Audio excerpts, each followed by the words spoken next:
What's up sa inyo mga impacto?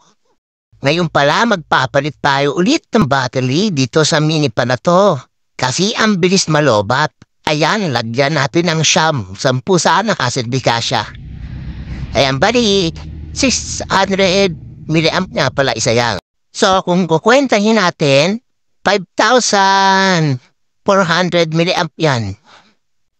Kung gusto nyo pala malaman kung saan galing yung mga battery yan, bali recycle natin yan. Galing yan sa mga disposable vape.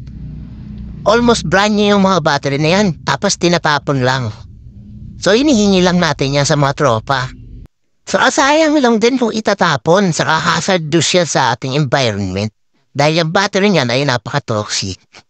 Kaya nire-recycle na lang natin, kasi marami naman talaga itong pakinabang. Kaya imbis na bumili pa tayo ng bagong battery, eto na lang yung ginagamit natin. Lagyan na natin siya ng tape para safe. Palitan na natin yung BMS niya, 1S BMS yan, para hindi ma-overcharge or ma-overdischarge, para safe pa rin yung battery.